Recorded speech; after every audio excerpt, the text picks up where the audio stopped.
Elizabeth asks why my work nights are getting later and later, why they blend into each other so much. I am away days at a time. There's a law against this, isn't there? She asks. She and Lara aren't speaking. Not since Elizabeth came home with a freezer worth of steak and a lock for the refrigerator. Too many people eating too much bacon, I say. Elizabeth doesn't find this funny. Don't you dare give her any material to work with, she says.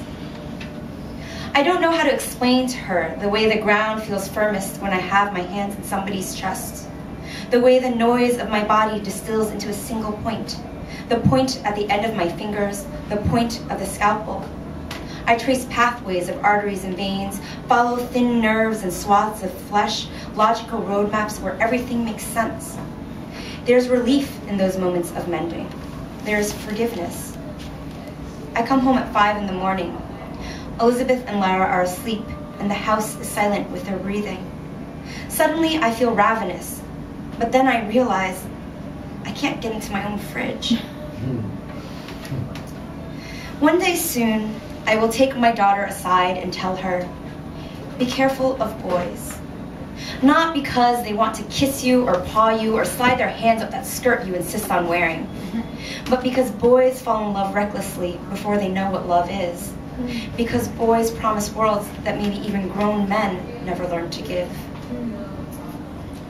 Lara has decided she wants to be a veterinarian. She tells me she is following in my footsteps, but that instead of helping people, she will be helping animals. People can be rotten, she says. Animals are always so precious.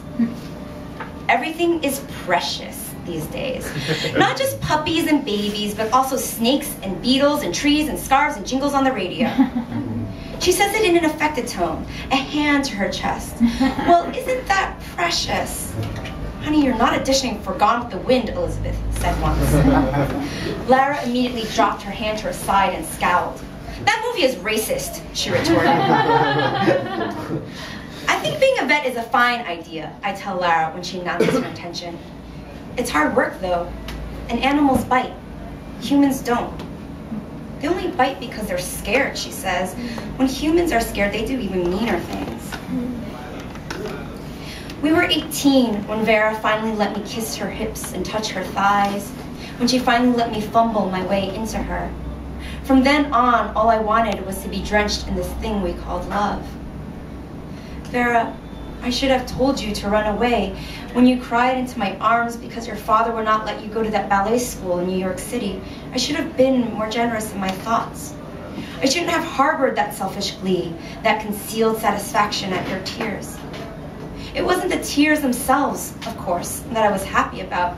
It was the fact that those tears fell on my shoulders, that for weeks I imagined I could smell the salt on my sleeves.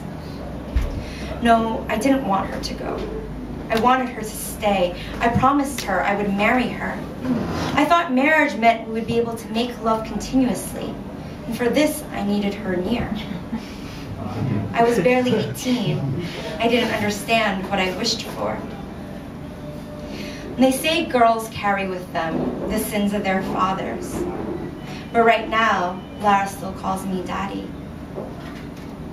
In all honesty, some days when patients come to me with that pleading look in their eyes, I want to tell them, what's the point? Every moment I extend your life, you will damage somebody else. You will make your young son self-conscious with a careless remark, or you'll injure your aging mother with neglect. Maybe you will be the cause of a tragedy, like a deadly traffic accident, or a flu that you pass to somebody else that kills them. Or maybe you will just live to keep making the same mistakes, the benign ones nobody notices but cause an accumulation of damages like a diligent termite. You'll leave the lights on when you leave the room, you won't recycle, you'll keep eating fried chicken, you'll keep being lazy about the gym, you'll be miserable and you'll lash out at somebody and make them miserable too. In my professional opinion, we should just let the universe succeed in its attempt to blot out our insignificant lives. In my professional opinion, we should all become Buddhists because they understand the only thing certain in life is suffering. But maybe I'm just getting old, or I'm just getting tired. Of course I should have answered the letter. Of course I should have agreed to see her, but I was afraid. I envisioned her angry, decades worth of slander flying from her lips. I envisioned her a broken woman, bent by confusion and betrayal. I imagined she hated me. I imagined she loved me. I imagined she would try to kill me. These are my excuses. This is my defense. I can't do this anymore, Elizabeth shouts through accusing tears. You're never here and she's a terror. I raise my fingers to my lips. What if Lara were to hear? But Elizabeth doesn't care. You get to play the good cop, and what about me? She won't eat, she brings in squirrels and pigeons that she finds on the street, and I'm the bad guy that has to kick them out because they're dirty and dying and sometimes even decaying. And when she talks back with a filthy mouth, where are you? Elizabeth stares at me, her chest quaking. I want to say, I'm sorry. I failed. Well, she demands, her palms slicing out in front of her. I want to say, I have nothing to offer you. I never did. Instead, I cross over to the bedroom door and open it. Lara rises in the doorway, her hand over her mouth. I say nothing as I pass her and step into the dark. Because who am I fooling? Vera would not have been spiteful. When she came to me pregnant and afraid, I was the one who accused her of infidelity before fleeing for the South China Seas. I didn't ignore the letter because I was afraid. I was ashamed. When I was scared and young, I thought one day I would learn courage. That these were things that came the way white hairs and lined skin and sleepless nights did. But now I am scared and old, and I have a little girl who is no longer little, a girl whose eyes will one day dim with the knowledge of her father's cowardice. Vera died of cancer, the second letter says. Vera tried to contact me.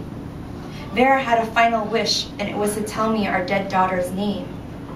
The letter is signed only Victor. Her name was Aura.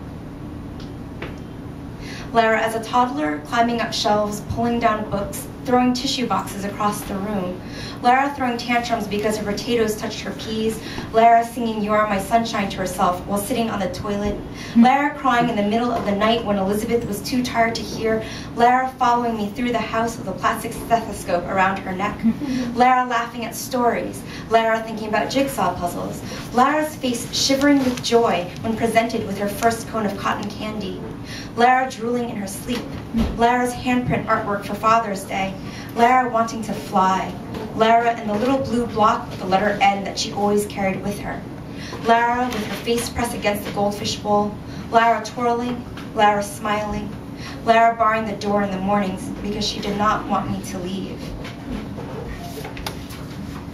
Shame tumbles into more shame, the way water droplets collide and grow bigger. And although I have lost my chance to say I'm sorry, I will do no more harm.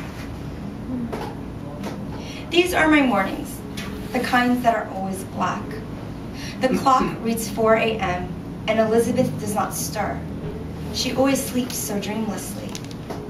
I make my way down the stairs, my bag slung over my shoulder. The kitchen hums, the refrigerator still a prisoner. My hand glides across its magnetic surface, catching upon a photograph of me and Lara by a snow fortress we made 8 winters ago. I finger it and pull. It's mine. Soundlessly, I exit into the yard, and that's when I see Lara, my Lara, huddled over something in Elizabeth's rose bushes. Her silhouette is slight against the lavender of morning. I hear small, desperate peeps, a chatter of chicks. She starts, her head turning, her body protectively concave. We lock eyes. Daddy, she says, straightening. I memorize her face and her thin little bones and the way her sweatpants sag over her hips. She's beautiful, my little girl. She takes a step towards me. I look at the driveway. Daddy? Lara repeats. I turn back to her. I hold out my hand. I touch her shoulder. Thank you.